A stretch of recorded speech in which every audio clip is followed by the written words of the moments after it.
వృత్తి సాఫ్ట్వేర్ కొలువు, ప్రవృత్తి మాత్రం స్మగ్లింగ్. ఆ ముఠాకు ఆమె గ్యాంగ్ లీడర్. ఆమె మామూలు లేడీ కాదు, స్కెచ్ చేస్తే పని పూర్తి కావాల్సిందే. వరుస నేరాలతో కొలువు కోల్పోయినా ఏమాత్రం క్రైమ్లో తగ్గట్లేదు. ఊరు విజయనగరం, ఉద్యోగం బెంగళూరు, వ్యాపారం నర్సీపట్నం. ఏఓబి నుంచి ఇతర రాష్ట్రాల వరకు దందా చేసి ఆమె లేడీ డాన్ అవతారం ఎత్తింది. ఇంతకీ ఎవరామె? ఆమె చేసే స్మగ్లింగ్ ఏంటి? Watch it.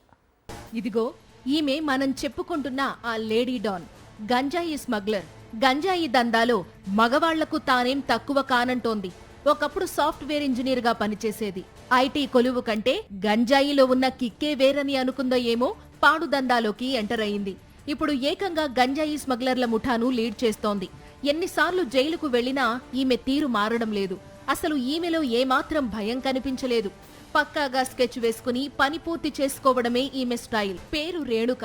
ఉమ్మడి విజయనగరం జిల్లా సంతకవిటి మండలం మోడుగులపేట గ్రామం. బెంగళూరులో సాఫ్ట్వేర్ కంపెనీలో ఉద్యోగం సాధించింది. నెలకు లక్షల్లో జీతం తీసుకునేది. హ్యాపీగా జీవితం సాగిపోయేది. ఈ క్రమంలో ఈజీ మనీకి అలవాటు పడింది. గంజాయి లేడీ డాన్ గా మారింది. గంజాయి స్మగ్లింగ్ చేసేందుకు ఒక రూట్ మ్యాప్ ను ఖరారు చేసుకుంది. ఏఓబీలో లభించే గంజాయిని మధ్యవర్తుల ద్వారా ట్రాన్స్పోర్ట్ చేయడం ప్రారంభించింది. అందుకు ఒక ప్రత్యేక నెట్వర్క్ నే పెట్టుకుంది రేణుక. తమిళనాడు, బెంగళూరు సహా వివిధ ప్రాంతాలకు గంజాయి సప్లై చేసేది. గతంలో ఒకసారి పట్టుకోవడంతో ఈమెను ఐటీ ఉద్యోగం నుంచి తొలగించారు. అరెస్టై జైలుకెళ్లినా ఆమె తీరు మారలేదు. నెట్వర్క్ మరింత పకడ్బందీగా ఏర్పాటు చేసుకుని గంజాయి స్మగ్లింగ్ లో ఆరితేరింది.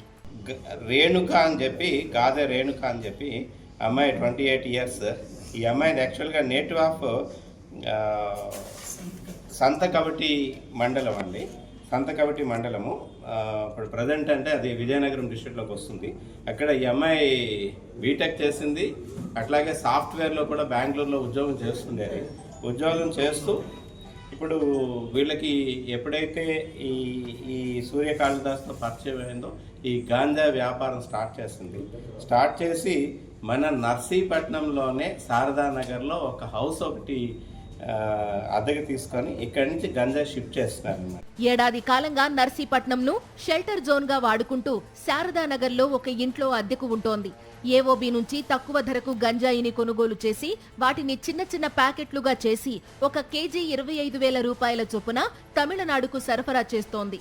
గంజాయిని బలిమెల, చిత్రకొండ, దారకొండ, రోపులఘటి, భూదరాళ్లు, కాకరపాడు నుండి రాజానగరం హైవేకు చెక్పోస్టులను తప్పించుకుని ఇతర మార్గాల ద్వారా గంజాయిని హైవేకు ఈ ముఠా చేరవేస్తుంటుంది. రేణుక గతంలో సాఫ్ట్వేర్ ఉద్యోగం చేస్తూనే గంజాయి స్మగ్లర్లతో పరిచయాలు పెంచుకున్నట్లు పోలీసులు గుర్తించారు. ఆ పరిచయాలే ఈమెను క్రమంగా ఈ అక్రమ వ్యాపారంలోకి లాగాయి. కేవలం స్థానికంగానే కాకుండా అంతర్జాతీయ స్థాయిలో నెట్వర్క్ ను ఏర్పాటు చేసుకున్నట్టు సముద్ర మార్గం ద్వారా తమిళనాడు నుంచి శ్రీలంకకు గంజాయిని పంపేందుకు వ్యూహాలు రచించేదని అంటున్నారు. కర్ణాటక, తమిళనాడు రాష్ట్రాల్లో కూడా ఈమె నివాసం ఉంటోంది. గంజాయి అక్రమ రవాణాలో ఆరితేరిన నేరస్తురాలు ఈ రేణుక. గతంలోనూ ఈమె గంజాయి రవాణా చేస్తూ 4 సార్లు పోలీసులకు పట్టుబడింది. రేణుకపై Saluru rural, Payakaraopeta, Narsipatnam town, Bengaluru TC Nagar police స్టేషన్లలో గంజాయి కేసులు నమోదయ్యున్నాయి. అరెస్టై బెయిల్ మీద బయటకు వచ్చిన ప్రతిసారి తన పంథాను మార్చుకోకుండా మరింత వేగంగా స్మగ్లింగ్ కార్యకలాపాలను కొనసాగిస్తోంది. కేవలం డబ్బు కోసం గౌరవప్రదమైన ఐటీ ఉద్యోగాన్ని వదిలేసి నేర సామ్రాజ్యంలోకి అడుగుపెట్టింది రేణుక. ఎన్నిసార్లు అరెస్టైనా ఆమె తీరు మారలేదు. పోలీసులు పకడ్బందీగా నిర్వహించిన ఆపరేషన్లో రేణుకతో పాటు ముఠా సభ్యుల వ్యవహారం మరోసారి బయటపడింది. తాజాగా నర్సీపట్నం నుంచి గంజాయిని తరలిస్తున్న క్రమంలో పోలీసులు రేణుకతో పాటు 8 మంది సభ్యుల ముఠాను పక్కా సమాచారంతో పట్టుకున్నారు. సుమారు 18 లక్షలకు పైగా విలువైన 74 కిలోల గంజాయిని స్వాధీనం చేసుకున్నారు. షిఫ్ట్ కారు, స్కూటీ, 8 సెల్ ఫోన్లను సీజ్ చేశారు.